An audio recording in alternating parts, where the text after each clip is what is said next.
Kickstarter's worst products. Welcome back to the Papa Meat channel. How you doing? How you doing? Coming and setting down because today we're going to be talking about Kickstarter. Crowdfunding websites have been prevalent for... Is Kickstarter still a thing? I haven't heard of Kickstarter, like, products in a decade. I don't know what that is. It's basically a website where you crowdfund, like, projects, video games, products, really whatever you're kind of cooking up. It could be something that's digital, something that's, you know, physical, like an individual thing. Like a lot of Shark Tank products have been on Kickstarter. The only reason I know what Kickstarter is from, like, dude, when I was like 12 watching like Kickstarter crap videos, bro. And I haven't heard of Kickstarter since. But I know there's been some really shitty products that have been shilled for millions of dollars and then never fucking promised on. Like there was the one that I remember like vividly is there was a laser razor. And it was like supposed to be a razor that wasn't a blade, and it was supposed to like literally laser your skin off, and it made like $1 million, and they just like never made the product. They like never made the product, and then you get into lawsuits because people pledge money and never get the product. Many nonprofits, startups, and even lone individuals have turned to them for help making their creative dreams a reality. Hell, I know I did 6 years ago now. I did a Kickstarter, made a show. No. Not sure if anyone remembers it, but it was a show nonetheless. And we did it, and we hit the goals, and I found out that that was not that's not a normal thing. A lot of Kickstarters don't usually go that way, which luckily I did.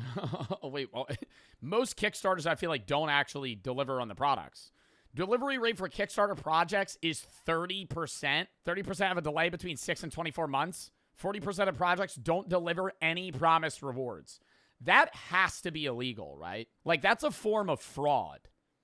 If you take 40% of projects taking thousands of dollars and then not fucking delivering the products to the majority of the people... Like, I get, like, one not coming in or something, but if you're paying, like, $200, like, some Kickstarter projects, you could pledge, like, $250, and when they hit a goal, you're supposed to get delivered, like, a multitude of things, and they just don't send anything. Nobody's forcing you, though. Okay, George, in the same sense, I could say, hey, you know, if you give me $5,000, I'll give you this, and then you give me $5,000, and I just go fuck yourself. Nobody told you you needed to do that. What's the purpose of a deal, then? Where's the trade? Right?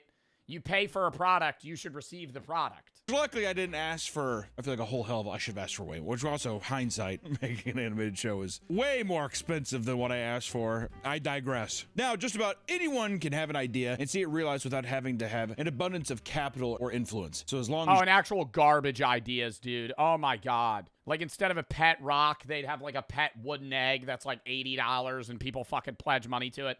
If you want to con people out of money, make some dumb new revolutionary idea on Kickstarter and shill it to rich people that have no brains. Not even rich people. It's just idiots for some reason are fucking scrolling on Kickstarter thinking they're going to find the new improved fucking thing that's going to change their life. Like, there is cool shit that's come out of Kickstarter, but, like, the broad majority sucks. You fit your campaign into Kickstarter's guidelines, you're good to go. There was a period of time too, back in like the early 2010s maybe, there was like an overabundance of people doing it as like a get rich quick scheme. I feel like now it's become a legitimate way of, I see, God dude, self-published books, unbelievable. Board games, holy hell. Comic $3 million for a fucking board game. Tell me what the board game is about right now. If this is not the best thing I've ever fucking seen, Trench Crusade. It's a tabletop skirmish game. I'm going to look up a YouTube video explaining it. I love Trench Crusader. We have a bot in our chat. Oh God, it's an hour-long fucking video, dude. Mighty. Now and unto eternity, or as a result of this zeal. Within the city's techno-labyrinth, the new Antioch seeking glory, absolution for their inspired by visions of Armageddon. All right, okay. Yeah, okay, no, see, I find this boring, but they have enough product that I understand why people are backing it. and books and that kind of stuff. Oh my God. The Kickstarter is like the best. Whether it's a piece of luggage, a new piece of technology, or a video game, What was that? Vizzo Z1 Pro. Lightest and brightest AR glasses for Steam VR. Yeah, you look like a fucking dork wearing these. Oh my God. technology, or a video game, This project will only be funded if it reaches its goal. So you just get they get the money or they don't. Technology or a video game, many people have built entire franchises that have started out on a Kickstarter page. Indie games like Shovel Knight raised over $300,000 in 2019, creating a hit game that has now evolved into an entire series. Which, if you think about it, $300,000, you know, I think for a lot of people, I mean, it is a lot of money, but goddamn, I mean, so many games, it's like 20 million, you know? I mean, I got 300K and be able to make that is pretty impressive. Even just this year, games like Gundos are soaring over their Kickstarter goals, showing just how much people. See, I haven't been keeping up with Kickstarter in so long that it seems like it's really transitioned to being like an anime-esque, video game platform for a lot of like indie work, which is cool, where I think it used to mainly be like shitty physical products. People are willing to open their wallets to a project that they believe in. Always promising the future, too. When it's like indie artwork like this, okay, Kickstarter's kind of cool because it's like they're able to get money from other people that want to see this idea come to fruition without them being able to go to like, a fucking TV network or some shit to fund it, versus some jackass just coming up with some tech idea that's actually physically impossible to fucking do. Not all projects go smoothly, however. You may have heard of infamous campaigns like the Coolest Cooler, which raised a The Coolest Cooler. Oh my God, was it a speaker? What was cool about the Coolest Cooler? I don't remember. I've heard that, but I don't remember what was great about it. $13 million. Why did it not work? Wait, before I Google it like a dumbass, let me see if he just says. $1 million, only to fully shut down years later after. Oh, did it make like smoothies and shit? That's kind of where you get into. Also, too, that's kind of the. Oh, he doesn't explain. Now I gotta look up. It was a multi-functioning cooler crowdfunded on Kickstarter. They built a portable gas-powered blender. He re-engineered a cooler with a car stereo to bring an Independence Day beach party for friends. So it's a cooler and a blender. Oh, it has an ice-crushing blender, a Bluetooth-resistant speaker, a USB charging port, LED lamps, a bottle opener with a magnetic cap, plates, knives, corkscrew, and a removable divider that could be used as a cutting board. That's a cool product, though. Like, I don't think the people that invested into that are stupid. You know what I mean? Like, because that's like taking like a cool JBL speaker, jamming it into a cooler, and having like everything at once. How did it fail? Because they probably weren't able to make it. Like, a lot of the time, they'll like lowball you, and they'll be like, yeah, we could produce this if we get this. But it's like, they're charging people $100. They need to charge $250 for the product. You could even say it's the coolest cooler. Mod that guy. Reach a goal and. Mod that guy. And if it goes way over, you're like, I have no idea how to scale this. And then you become an entrepreneur versus a guy who's like, it was a pretty cool cooler. Put a speaker in the cooler. It's pretty sweet. With people's generosity being the focal point. Do you know the problem? Okay, maybe they did. I don't know how it ended because I didn't read the rest of the Wikipedia article. But I would presume that a speaker inside of a cooler is probably like...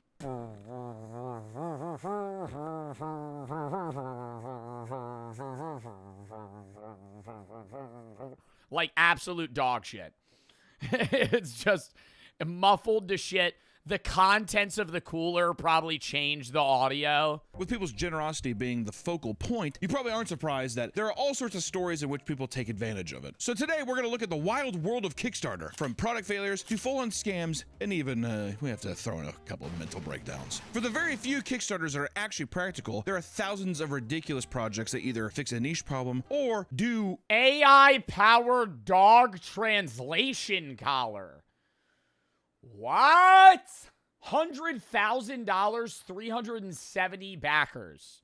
How much did they each put up? $286 a person?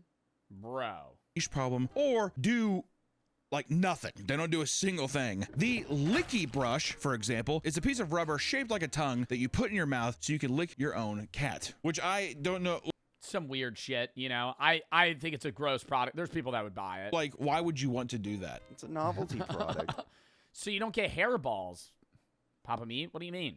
So when you want to lick your cat, and then you don't have to deal with swallowing the hair and then coughing that up at a later date, potentially choking hazard. Yeah, but what's the novelty? Like, the issue is not grooming. Wait, dude, I had that. You owned that. Did you lick your cat? your cat, but it's the idea of like, even if it's protected by mouth, do I want to lick my cat? It's for people that are like is it role play stuff? It's like, I want to show my cat how it feels when he licks me. So you put the thing in your tongue and you pretend to lick him, and Oh wow, he's thoroughly enjoying it. Fucking manhandling it. Because if you walked up to it and did that, it would run away. it's cute. You guys bond over it. You like that, Samuel? The project received over 2,000 backers and raised $52,000, and it even appeared on Shark Tank.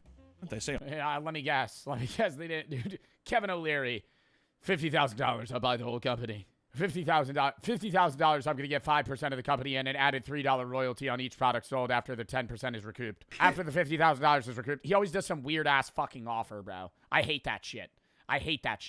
I love watching Shark Tank. And when I watch Shark Tank, I like, hey, 200 grand for 20%. Not, I'm going to give you $100,000 for 10% of your company. Once that 10% is recouped off the $3 royalty, that royalty is going to drop down to $2.25. Oh my God. You also know the bullshit about Shark Tank is it's literally just an ad show. And I feed into it. Because the majority of like Shark Tank deals don't actually go through. They make the deal because you go, oh, that's fucking awesome. And then you support the product. And then behind closed doors, they just don't do the deal. So then your company gets the promo. And so even now, too, I feel like I don't watch new Shark Tank because I feel like a lot of the time new Shark Tank shit, it's all good products. Whereas like old Shark Tank, it's like I hold the same regard to Shark Tank as I did America's Got Talent. Where like older seasons were fire because most of the products were actual horse shit and they were terrible. And it was really funny because you were like, haha, this guy sucks. It was like Schadenfreude, right?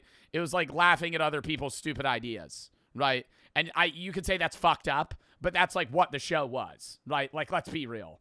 Old AGT was entertaining in the pre-select rounds, and then after that, it sucked. That's not even a G's, Princess Taylor. That's the show. Same thing, okay, The Voice, that's not how it was. What's the one with Simon Cowell? American Idol. Same shit.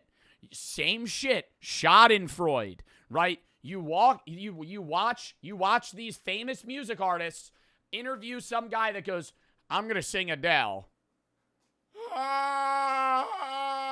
And then he gets mad when he doesn't get fucking picked. X Factor. It's all these shows from the early 2000s. They would just clown on people, right? And it's like, it was the same shit with Shark Tank. People would come with really shitty ideas. It was funny. And then every once in a while, you had a crazy good idea, like the fucking Sponge Daddy. And you were like, oh my God, I need one of those. I can put the spoon in its mouth. And then it fucking sells millions of dollars, right? Now it's all these like cool products that are already successful, right? I hate that shit. Not the Sponge Daddy, the Scrub Daddy. It should be called the Sponge Daddy. Scrub Daddy? Can we get our name change on that? I feel like I've always called it Sponge Daddy. Now on the show, they're all already successful products. Lame, right? Not only because now you're not giving like new, like basically Kickstarters a chance, but also because like I want to see somebody come with a really shitty product, you know? Sometimes I want to see somebody come up with like some dog poop catching machine where they tie a fucking bag to a dog's ass and try to sell it for $40. And it's like, okay, well, you actually spent 5 years of your life on this. That's fucking crazy. Like, how has nobody told you this is a terrible idea? Like, that's funny. There's also Jellowware, which are disposable cups you are supposed to eat instead of throwing away. And the creators came up with this idea after entering a Jello mold competition. In total, let me guess, the reason this failed was because, like, sanitation reasons. Like, you're gripping it. It's a cool idea, but, like, you're gripping it raw with your hand, and if you set it down, it's just picking up, and you have to drink it really fast. Jellowware had 229 backers and raised over $10,000. I feel like Jellowware in like a bowl of mac and cheese doesn't make sense to me. No, it only has very specific uses. You know? If it's supposed to be like a bowl, I mean, I guess with a drink, but even then it's like, does it get sticky? Jellowware? Yeah, it would get sticky. How would it not? You're oh my God, yeah, your raw fist just holding it. Holding it, you know? Then there's also Fish on Wheels, and it's a fish tank on a low-powered RC car controlled by the fish inside, because you know they have sentience to do that. The fish tank had a camera that looked down inside the tank so to pinpoint the fish's position and control the vehicle. The developers initially wanted $70,000 and only raised about $6 grand before the project ultimately failed. This was probably because the tank couldn't be filled too high, otherwise the free See, like, this is something that should be a, like, Mark Rober YouTube video. This should be a Michael Reeves goldfish vid. This shouldn't be a product that you actually try to sell to people. It's like a funny idea. Like, what if your fish could drive a car? Frequent jerky movements caused by the fish panicking inside would spill water all over your floor. I like how it's like it would spill water all over your floor. That's the biggest people's concern. It isn't that the fish inside's being jerked around and probably gonna fucking die as well. I saw a video, something similar, but they put a snake. A snake, like we're just giving him, we're making him a lizard. We're giving him his legs back. And gave it legs. It's like in a tube and it could walk around. I feel like he would hate that. That goes against everything that it knows, right? Why would you need that? Another failed project is Paul, the sexiest smartphone charger. What the fuck is this? Like a full-size mannequin that you put your iPhone where its groin is? On the planet. Which is just a foam bust of a man's body with the phone charger at his penis and a wall charger coming out of his asshole. The creator was seeking Why would anybody want that? $8,000 in funding, but received only a little over. And why are we essentially grabbing the wire out of his butthole? But received only a little over 2,000 with a total of 12 supporters, which I will say is still a lot. I like how it's just like, we're gonna give you half a mannequin, and you can like. And then it's also like, okay, outside of like, why would anybody want this? This charging port is irreplaceable, I presume. Or are you able to change the cord? Like, can I put any cord there, or is this only working for like an iPhone 5 to iPhone 8?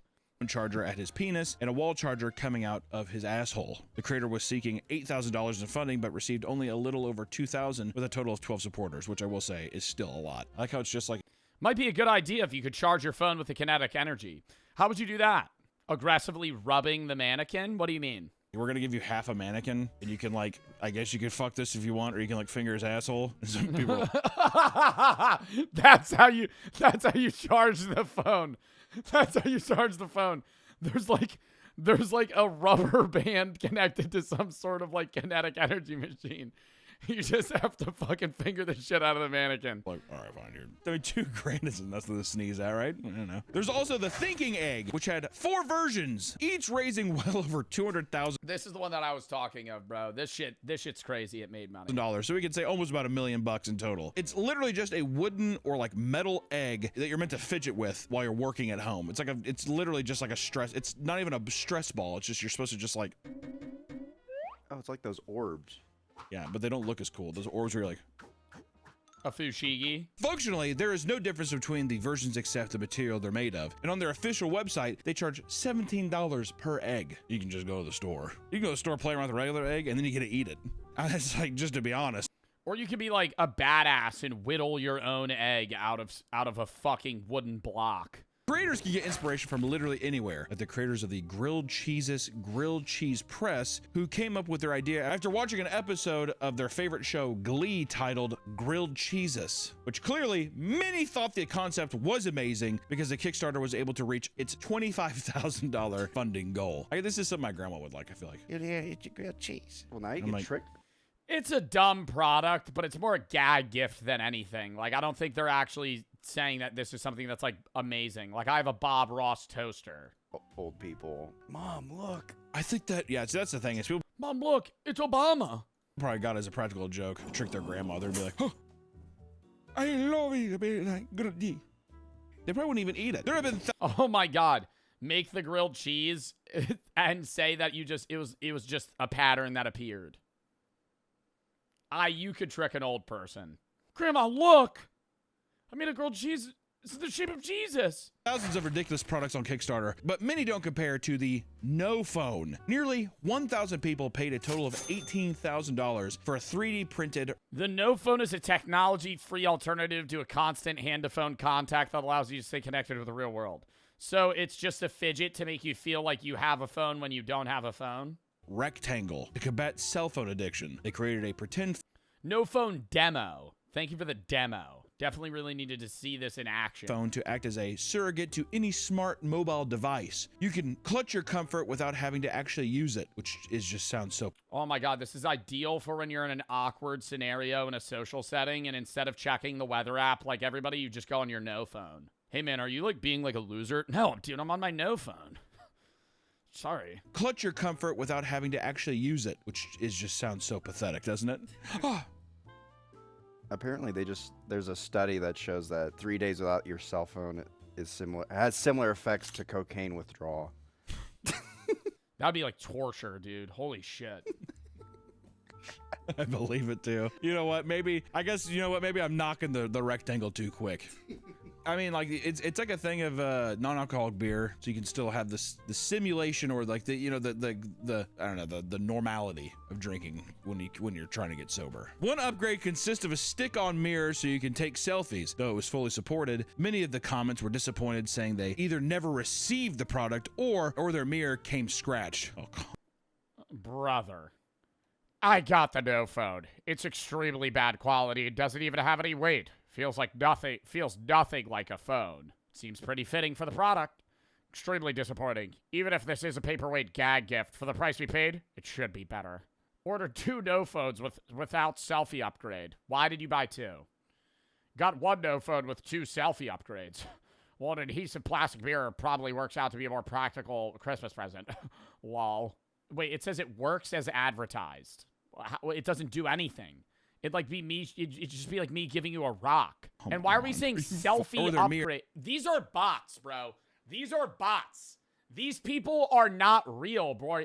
Roy Britton, the selfie upgrade. It's a fucking mirror. It works as advertised. The selfie upgrade is badly scratched, almost unusable. In 2014, the Air umbrella was advertised as a compact and lightweight alternative to the traditional umbrella. Instead of deploying a fabric material to protect you from the rain, it would instead blast a circular stream of air that would keep you dry without taking as much space. You know how much power that would need? You would need to be blowing like jet engine level fucking to fully cover your body. It would instead blast a circular stream of air that would keep you dry without taking as much space.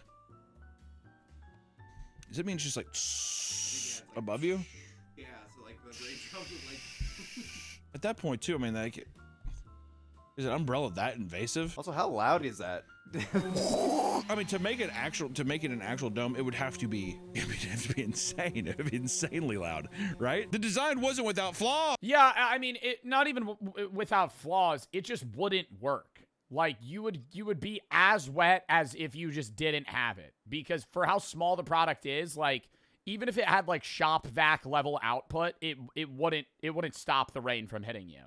However, no. Not only would the battery life only be between 15 to 30 minutes, but one could assume that the water being pushed away from you would just be fired onto everything in the person's vicinity, aka the people all around you, or I mean everything's getting wet beside you. And as it turns out, these initial problems were far too difficult to rectify. Fears of it doing refund the supporters. Our project aroused great interest. We were worried an accident might do harm to users.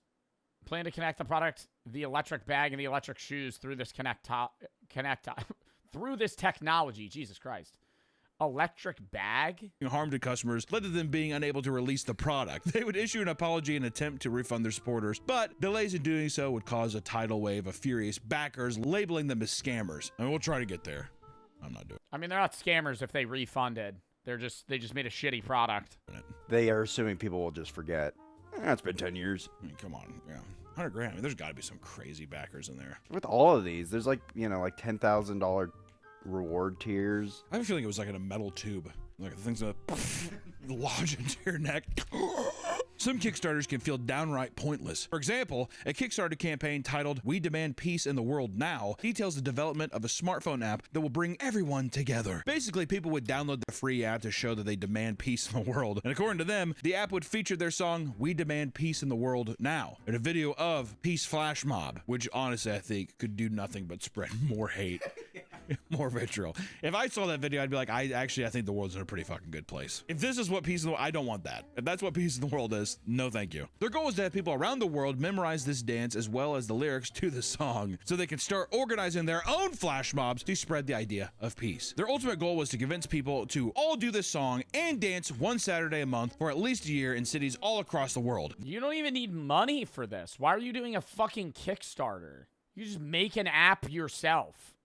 Come up with some stupid fucking dance. The government that they will not tolerate any of the wars, and the fighting and killing must stop now. Despite their best efforts, only 18 people backed the project out of Yeah, 18 people for a fucking shitload of money, dude. How were they each putting in $200? $30,000 they wanted for this app. Only about $2,300 was raised, which also begs the question as well, Nick. Instead of it being an app, couldn't this just be a YouTube video that you hope goes viral? We can't make money on it that way. Exactly. How am I going to make the ad money from the app? Make the ad money on the app, and then also, yeah, is it really a movement if people don't have it downloaded on their phone? That kind of stuff. I mean, think about how bad flash mobs already were. I mean, who wanted that?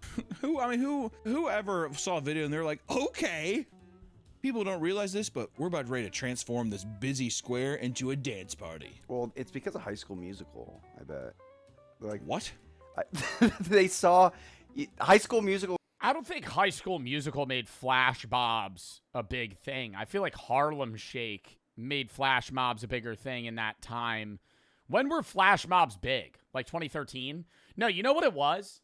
It was Harlem Shake and Step Up. More than fucking High School Musical. Step Up the movies. Great movies, by the way. Great movies, by the way. If you've never seen Step Up, it's like fucking sick dance battles. That's like the premise of the film. It's awesome. There's like 4 of them, right? It's just like literally skip the plot. Skip the plot. If I watch a Step Up movie, fast forward, just go to the dance battles. Fast forward, go to the dance battles, right? But I feel like that probably made people want to do flash mobs more than High School Musical. Because High School Musical is not really a flash mob, more so it's just like a weird, like, utopia where everybody just loves to sing. To me, a flash mob is like you kind of spring it on random people that don't. I'm not gonna lie, I feel like that would... Oh god, this is really gonna make me seem like a pessimistic person more than it already does. If I'm having like a nice day and I'm outside at a coffee shop and it's like a busy street and people are walking by, I'm just having a conversation, and then out of nowhere, music starts blasting, and everybody just goes and just pulls off their clothes and just starts going. I'd be like, let's leave. Let's leave. I don't want to be here. In 2013, Doug Evans created an exciting product called Juicero that drew in a total of $120 million investments for Juicero. All right. Their main product, the Juicero Press, was essentially a fancy juicing machine. The catch is that the machine was only designed to work with Juicero's own branded product packs, which were fairly expensive for what they contained. Customers would pay for a subscription fee of $35 a week to regularly obtain these produce packs. $35 a week? The machine itself was overly complicated, requiring a Wi-Fi connection at all times to operate it, and each packet contained a QR code which needed to be scanned by the machine and confirm that it was both an official Juicero brand packet that wasn't expired. Which also, what kind of fucking Apple bullshit is that? You have to have Juicero packs. You can't throw a goddamn... Yeah, because then there's no world where like another company could undercut them, so they're just keeping the entire process in their court. Damn orange in the thing, it'll work. Also, is this like a juicer for spacemen? A pack of goods? Their whole thing was like, it's freshly squeezed, but it's in a bag. And all the machine does is just squeeze the bag. So it's already a bag of juice. So you can literally just take the bag. Can you just, yeah, I was like, can you just... Go, Juicero, go! Just a good shit.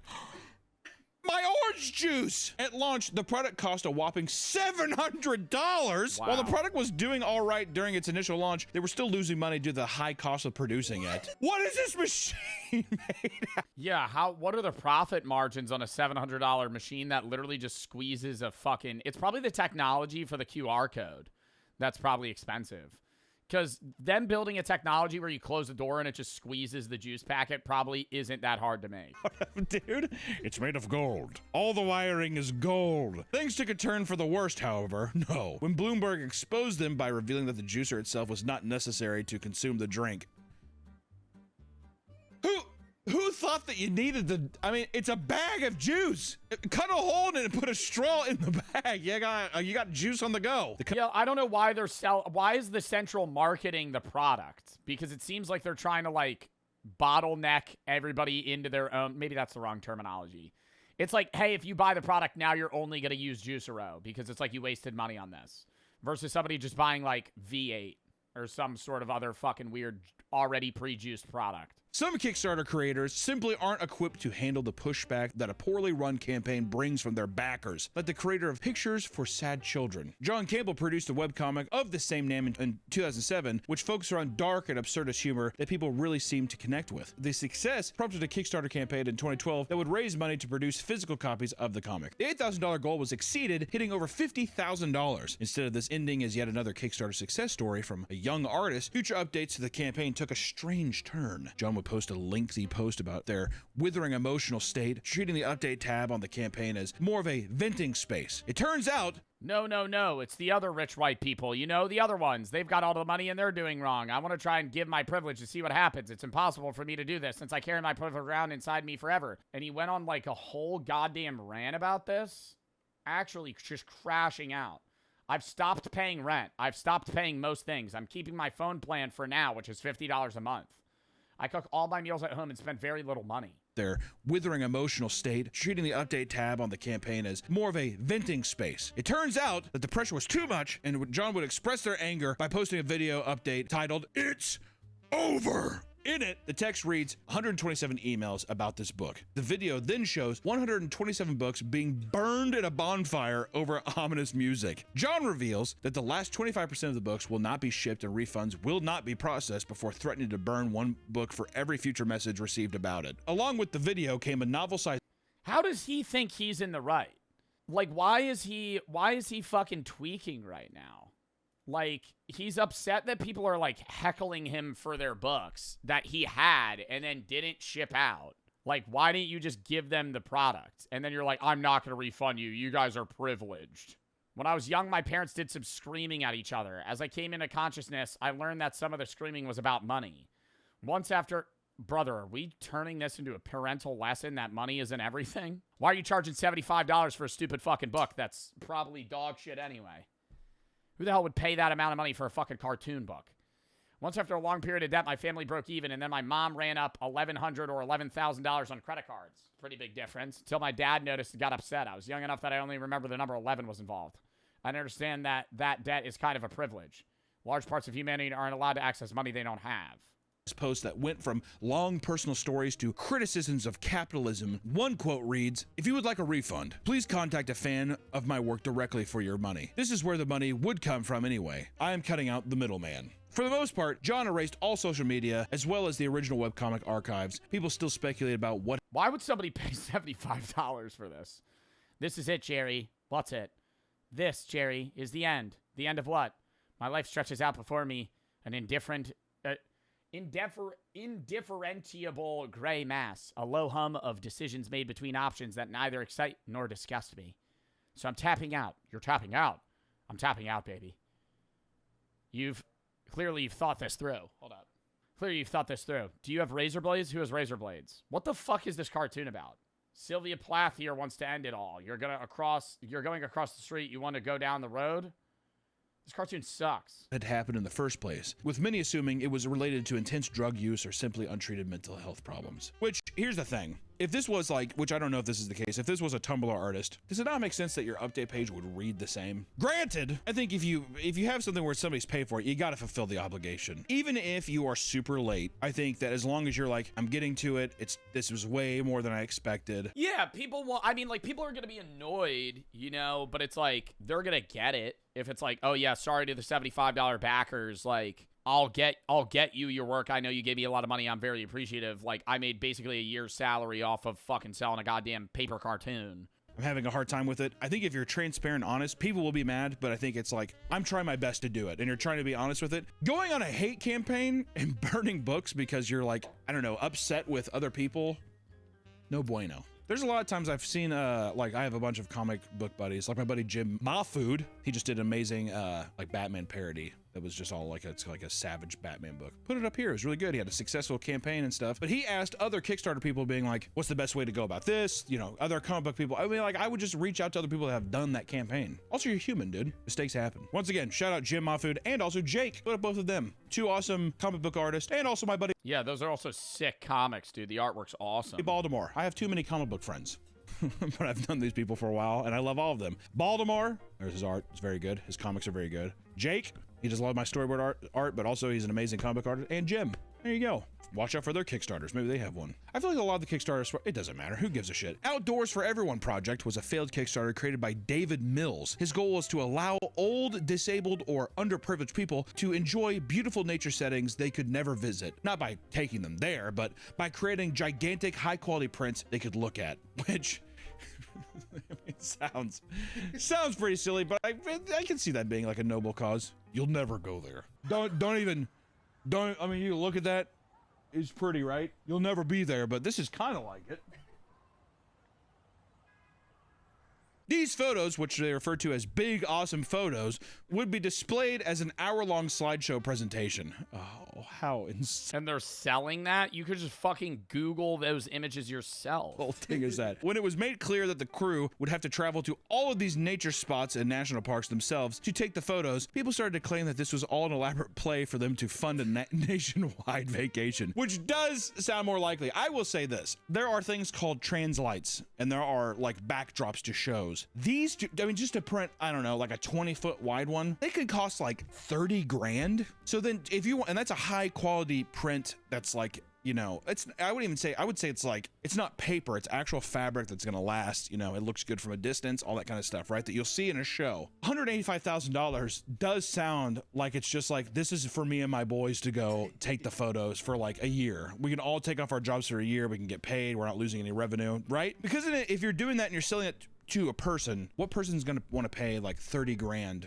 for which is a giant photo? If you're trying to emulate it being like, oh, I'm looking out into a thing, yeah.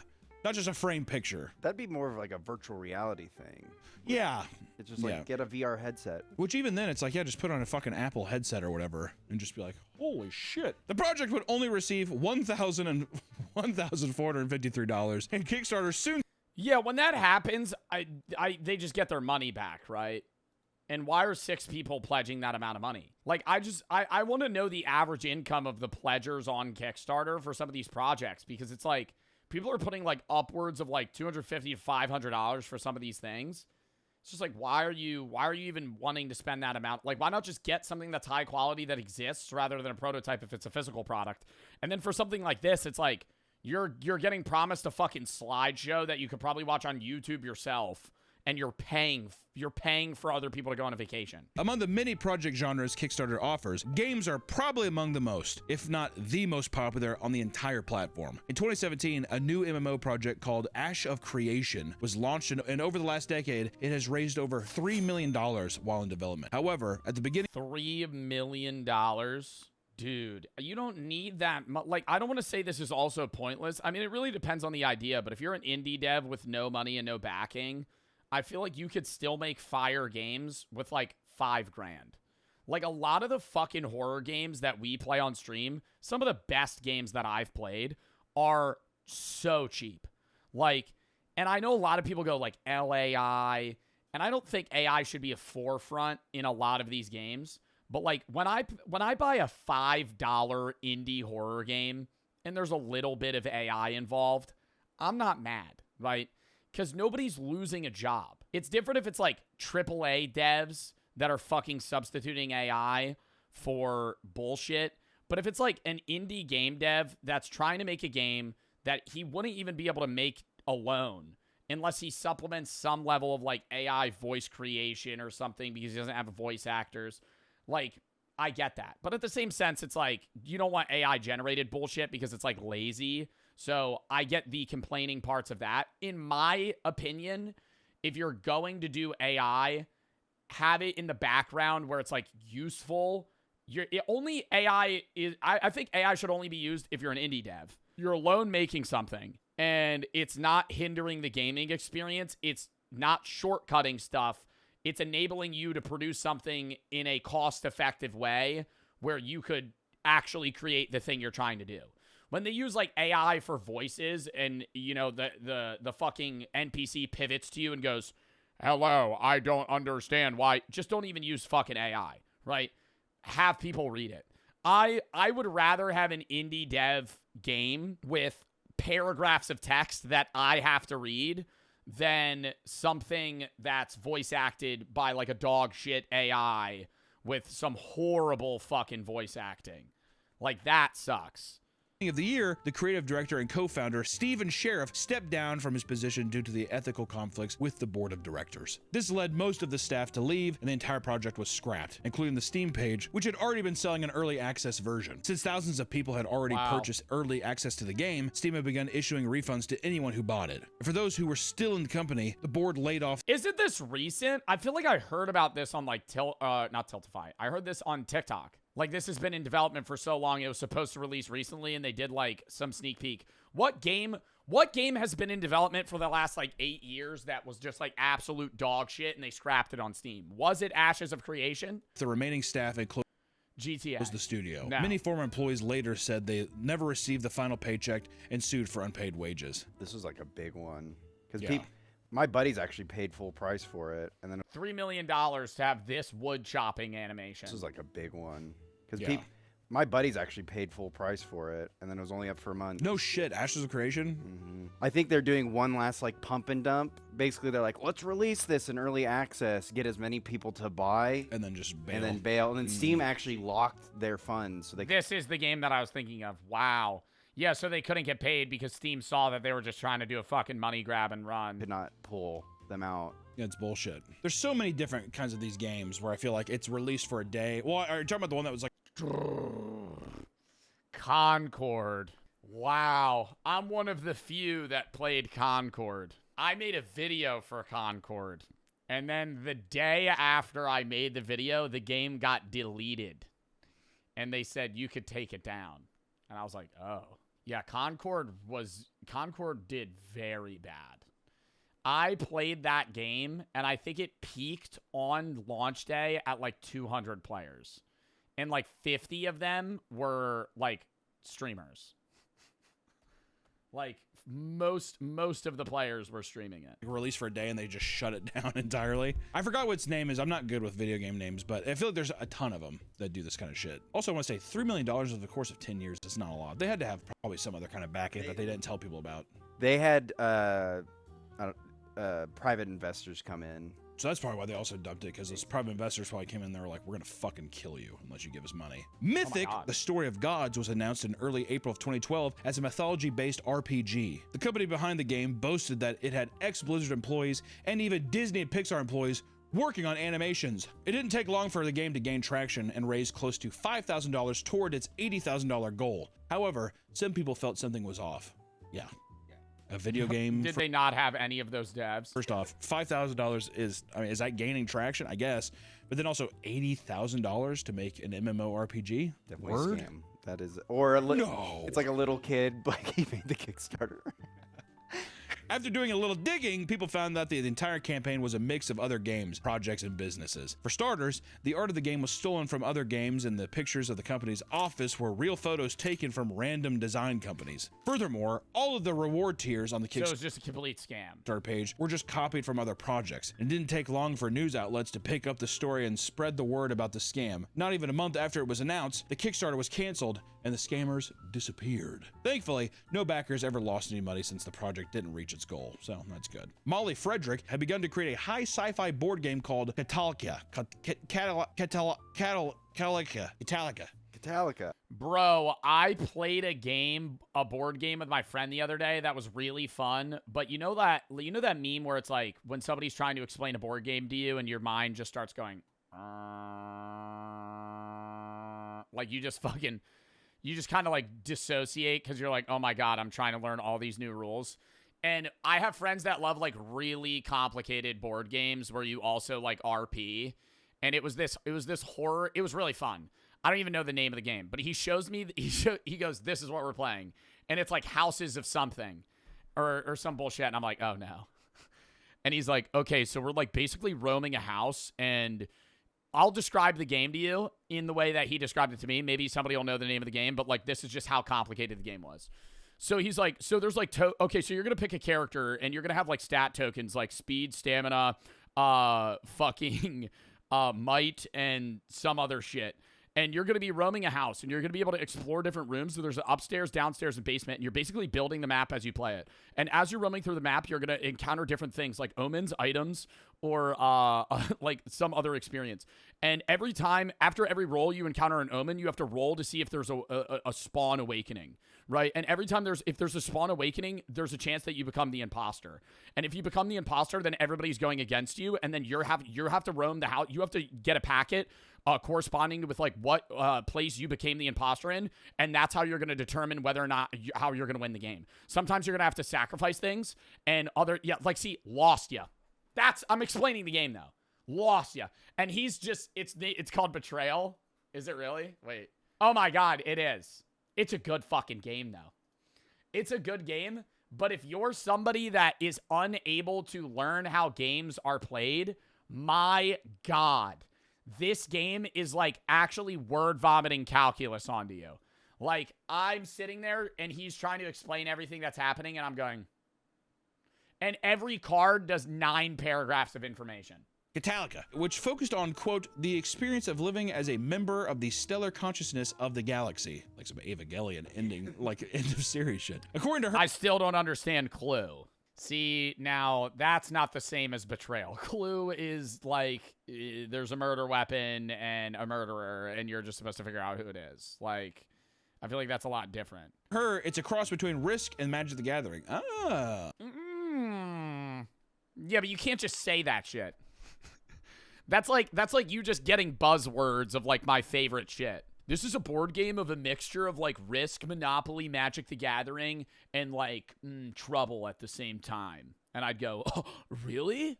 Now you're speaking my language. A decent-sized audience of interested people easily hit the goal of $7,500, which allowed Molly to... What's the best board game? If I had one board game to play for the rest of my life, it's Risk.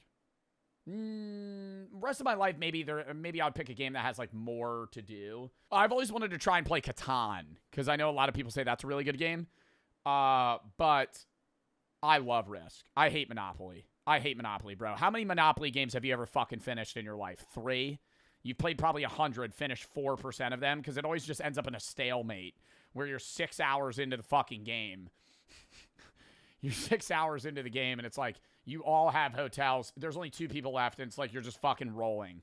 Regularly post updates and stay ahead of schedule. When the product was ready to be shipped out, delays started to frustrate people who would go on to critique her in the comments of the campaign. Things all changed one day when Molly started posting weird updates to explain why things were being delayed. Apparently, it no longer had to do with just printing issues, because she was now being harassed by celestial mass claiming... What? She was now being harassed... I've been harassed by a voice that is claiming to be the sun, and it's been attacking me and harassing me almost every hour of the day. This is the best way I can explain what I'm going through. If anybody has any advice or offer help with this problem, you have schizophrenia. It wasn't really what I was hoping for, and it was not very much not what I was told marketing this game was going to be like the last year when I was working on it. The voice says the sun doesn't want you to publish Catalika because it wants to be almost exactly like Catalika, but it keep it all a secret. If you publish your game, it's not going to let people in on too many secrets. By a celestial mass claiming to be the sun. I mean, do you just see that Kickstarter post and you're like, awesome? Like when it comes to this, of like, it's heartbreaking. I'm paraphrasing this because what I want to say is I would see that and be like, no way, mental breakdown, sick. No, I mean, dude, imagine you're a backer of this. If I saw that, I feel like I wouldn't be upset. I'd be like, what the fuck? Not only was she being harassed by the sun all day, it was urging her not to release the board game for fear that it would reveal too many cosmic secrets. She also claimed that the U.S. How would the board game... Navy was watching her because her board game referenced experimental plasma technology. A little bit of gang stalking in there too. I love that. Cosmic horror with just the U.S. Navy is stalking her. Just a dash of gang stalking. Many of the people in the comments were being supportive. What? Yo, why is he... Dash of gang stalking. Buddy Ray Smith so badly wants to play Catalika. Relax. Ignore the sun. Take your time. We can wait. Be yourself. Enjoy. Don't stress over the wonders of creation. Many of the people in the comments were being supportive. What? I'm sorry the sun is watching you and the Navy is also on your back. Keep your secret, sister. One man in particular, however, pretended to be the sun and... Hey, Molly, it's me, the sun. Get the 20 cans of gasoline, set the nearby school on fire? No. See, that's not funny. That's... Started urging her to buy 30 gallons of gasoline and light a nearby school on fire. Jesus Christ! God damn! Are you kidding See, now that's a problem. When That's you know an you're issue. openly talking to a mentally unwell person, yeah, get 30 gallons of gasoline and fucking set a school on fire. Yeah, I tapped 2 islands. I'm gonna play Counterspell. Updates would continue all the way up until 2023, and in the end, only a small number of people would actually ever receive the game, making it some sort of collector's item. Everyone else was left behind, despite putting in money and followed the project for years. Which I gotta say, it has to be some kind of like religious tome now. I was gonna say she actually released something. It's insane that the person who was talking to a celestial mass pretending to be the sun and being gang stalked by the US Navy actually fulfilled more products than 99% of the Kickstarters that like scam people. I meant that there was some good intention down there. Good on you, Mal. Yeah, I mean, it just sounds like she's having a mental. And yes, I mean, she was having a bit of a mental oopsie daisy, basically, yeah. Or do you think she was just faking it to get out? No. I think that if you... That's a very in-depth faking it. I feel like if you were coming up with some bullshit, that's like an over-the-top excuse. Like calling out of work, you could just be like, I'm sick.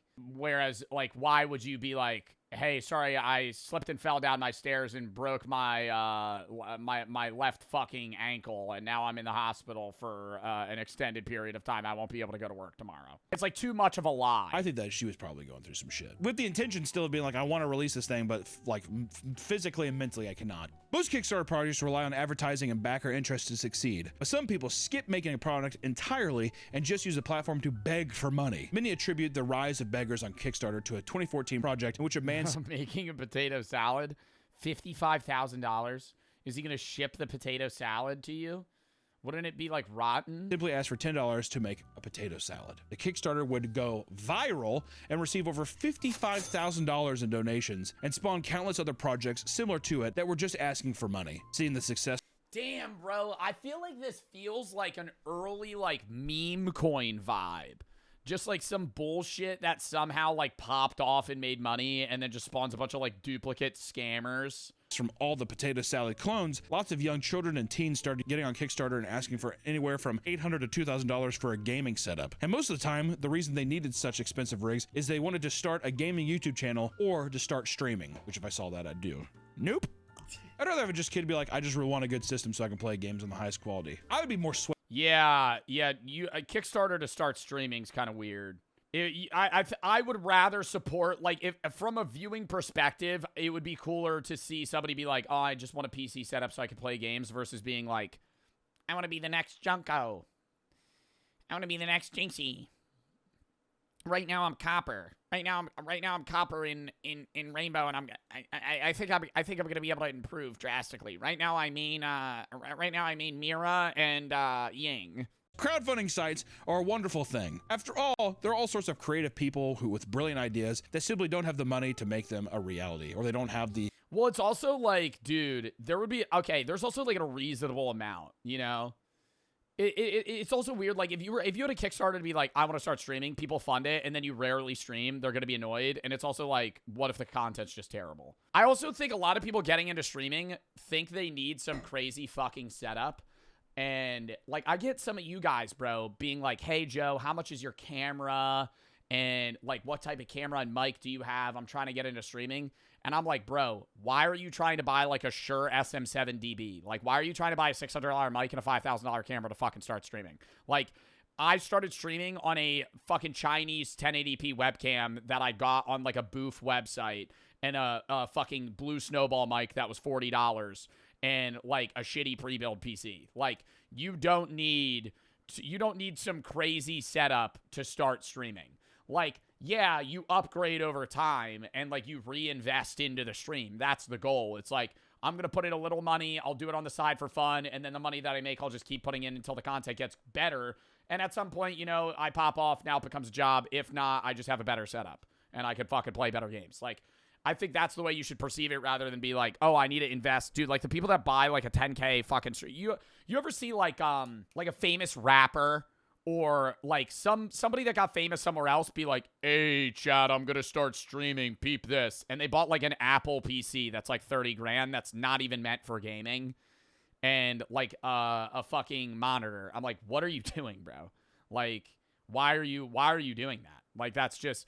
It's not even just like financial irresponsibility. I'm like, why are you spending that amount of money to fucking start streaming when you don't even know if you're going to be good at it, regardless of the success you've had elsewhere. That's just fucking nuts. Hey, I really want to start streaming. Goal $5,000. Fulfilled. They launch stream, and then this is their webcam angle.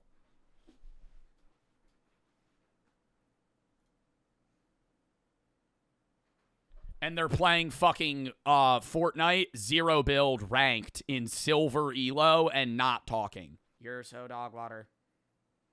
Oh, wow.